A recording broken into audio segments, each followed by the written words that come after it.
అందరికీ నమస్కారం. 6.5 లక్షలతో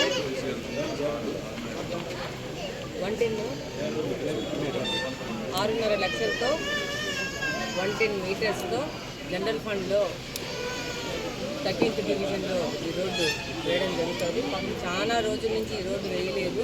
దాదాపు ఈ రోడ్డు వేసేస్తే ఇంకా జస్ట్ 1-2 రోడ్లు మాత్రమే 13th డివిజన్లో మిగిలి ఉన్నాయి. తెలుగుదేశం ప్రభుత్వం వచ్చినాక పెద్ద ఎత్తున అభివృద్ధి కార్యక్రమాలు చేస్తూ రోడ్లు కాలువల విషయంలో మౌలిక వసతుల కల్పనలో చాలా ఫోకస్ చేస్తూ ఈరోజు కడప నియోజకవర్గాన్ని అభివృద్ధి చేస్తూ ఉన్నాము. నిధుల కొరత ఉన్నా కూడా నిధుల సమీకరణ చేసుకొని ముందుకెళ్తా ఉన్నాము.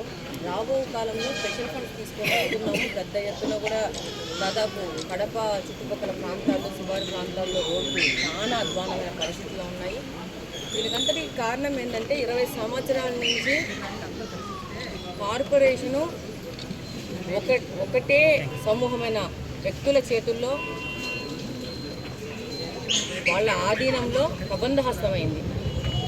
దీనివల్ల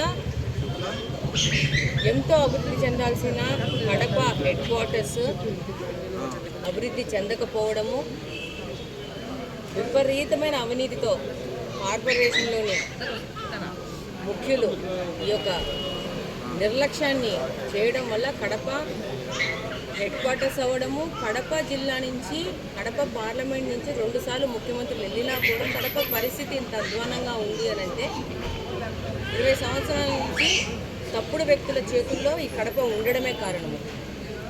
నేను ఈ సందర్భంగా కడప నియోజకవర్గంలోని ప్రజలను అందరినీ కోరుకుంటా ఉన్నాను. Now we need to think about Kadapa. మన భవిష్యత్తు గురించి ఆలోచించుకోవాల్సిన అవసరం ఉంది. మన భవిష్యత్తు, మన కడప డెవలప్మెంట్ గురించి ఆలోచించుకొని రాబో కార్పొరేషన్ ఎన్నికల్లో ఒకటే కూటమి పార్టీకి సంబంధించిన వ్యక్తులను గెలిపించి కడప కార్పొరేషన్ని కూటమి ఆధీనంలోకి తీసుకొస్తే ఇక్కడ ఎమ్మెల్యే కానీ కార్పొరేషన్లో కూడా కూటమికి సంబంధించిన వ్యక్తులు ఉంటే అభివృద్ధి అనేది ఇంకా పెద్ద ఎత్తున ముందుకు పోవాల్సి వస్తుంది. పోగలుగుతామని తెలియజేసుకుంటున్నాను. గత 20 నెలల నుంచి కూడా ఇంకా కార్పొరేషన్ ఆధీనంలో ఉండడం వల్ల అనేక ఒడిదుడులకు గురయ్యాం. ఇక్కడ తెలుగుదేశం ప్రభుత్వానికి తెలుగుదేశం ఎమ్మెల్యేని ఆశీర్వదించి మీరు తెచ్చినా కూడా కార్పొరేషన్ అనేది అదే అవినీతి పరుల చేతుల్లో ఉండడం వల్ల మనం ఏం చేయలేకపోయినాము. వాళ్ళు ఎక్కడ పడితే అక్కడ రోడ్లు లేని చోట్ల రోడ్లు వేయకోకుండా రోడ్ల మీద రోడ్లు వేసుకుంటూ వాళ్ళు చాలా అనెతికల్గా ఇన్ని రోజులు కార్పొరేషన్ నడిపినారు. ఇప్పుడు ఎక్కడెక్కడ రోడ్లు లేవు, ఎక్కడెక్కడ రోడ్లు లేని ఏరియాలలో ఫోకస్ చేసి అక్కడి నుంచి ప్రజల్లో తెచ్చిన గ్రీవియన్స్ని ఫస్ట్ ప్రయారిటీగా తీసుకుంటూ ముందుకెళ్తున్నాము. ఈ రోడ్డు కూడా పబ్లిక్ నుంచి వచ్చిన గ్రీవియన్సే. పబ్లిక్ దాదాపు దాదాపు 10-15 నెలల క్రితము గ్రీవెన్స్ తీసుకొని వచ్చి ఇక్కడ చిన్న రోడ్డు ఉంది,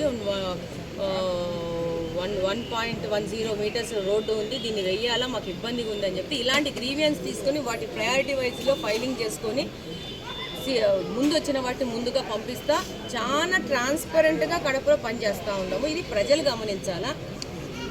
ఇదే అవకాశాన్ని ఇంకా ఎక్కువ కాలం కొనసాగిస్తే కడపలో రోడ్డు లేని, కాలువ లేని ఏరియా లేకోకుండా పని చేయడానికి మేము ఎప్పుడు సిద్ధంగా ఉన్నాము. దానికి ప్రజలు కూడా ముందుకొచ్చి వాళ్ళు కూడా సిద్ధం ఉంటే ఇద్దరము కలిసి ఒక యునైట్గా పని చేయడానికి కడపలో మనల్ని, కడప ప్రజల్ని ఆపే శక్తి ఏది లేదని సందర్భంగా తెలియజేసుకుంటున్నాను.